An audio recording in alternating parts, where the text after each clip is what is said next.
মাদক ছাড়ো, হয় তুমি মাদক ছাড়ো, মাদকের বিরুদ্ধে প্রতিরোধ, মাদকের বিরুদ্ধে প্রতিরোধ।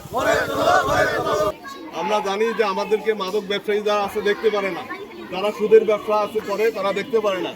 পক্ষান্তরে আমরা যদি চিন্তা করি যে যদি মাদক ব্যবসা করে দেখতে পারে না, তার পরিবারের লোকজন কিন্তু আমাদেরকে অত্যন্ত ভালোবাসে এবং তারা আমাদের এই কর্মকাণ্ডের জন্য আমাদেরকে কৃতজ্ঞতা প্রকাশ করেছে। আমার ছেলেকে নষ্ট হয়ে যাচ্ছে, আমরা একটা প্রতিবাদের একটা প্ল্যাটফর্ম পেয়েছি, তার কারণে আমরা চাই এর সঠিক তথ্য পরিসংখ্যান চাই, তারা মাদক ব্যবসা করে কোথায় করে এই তথ্যগুলো যদি আমরা পাই, আমরা ইনশাআল্লাহ এই রাজারহাটকে একদিন মাদক মুক্ত ঘোষণা করব।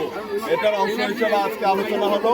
তোমরা নিজেরা যেমন জানলে মাদক ক্ষতিকারক, তাই না? মাদক একটা পরিবারকে ধ্বংস করে, একটা সমাজকে ধ্বংস করে, একটা মানুষকে ধ্বংস করে। আমাদের সচেতন হতে হবে। বাড়ির পাশে কেউ মাদক ব্যবসা করবে, আমার ভাইকে নষ্ট করবে, তাই না, আমার পরিবারটা ধ্বংস করবে, এটা কি তোমরা চাও কখনো?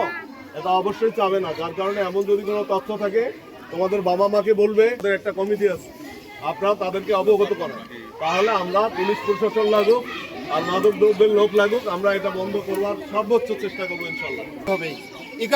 এখান থেকে যদি তোমরা ভালো কিছু শিখে যাও, ভালো কিছু করতে জানো, ভালো কিছু করো, তাহলে ভবিষ্যৎ জীবন তোমাদের কি হবে? সুন্দর হবে, মঙ্গল হবে। আর যদি এখানে নষ্ট হয়ে যাও তাহলে সারা জীবন তোমাদেরকে পস্তাতে হবে। ঢাকার ঐশীর কথা শুনেছো, আজ থেকে কয়েক বছর আগে ঐশী একজন স্কুলের ছাত্রী ছিল। ও কিন্তু মাদকা আসক্ত হয়ে এই মাদকের টাকা পয়সা না পেয়ে বন্ধুর সঙ্গে মেলামেশা করে একদম নষ্ট হয়ে তার বাবা মাকে খুন করেছে, তোমরা নিশ্চয়ই জানো। তা আমরা যাতে মাদকের সঙ্গে জড়িত না হই, ঐশীর মতো যাতে না হই, এখানে তোমাদের মা বাবা, তোমাদের ভাই বোন যারা আছে, তোমরা কিন্তু তাদেরকে বলবা এই মাদকের সঙ্গে জড়িত হওয়া যাবে না, দাদনের সঙ্গে জড়িত হওয়া যাবে না, দুর্নীতির সঙ্গে জড়িত হওয়া যাবে না। কারণ তোমরা আগামী দিনের ভবিষ্যৎ 10 থেকে 15 বছর পর এই সমাজ পরিচালনা করবা তোমরা।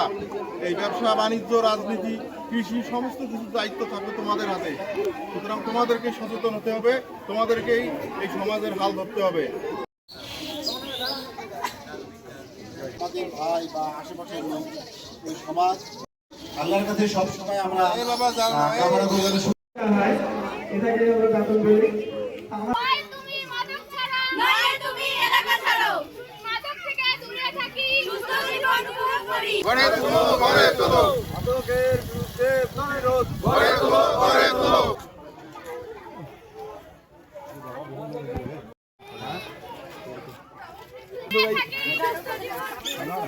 হয় তুমি মাদক ছাড়ো, নইলে তুমি এলাকা ছাড়ো। মাঝে এসো।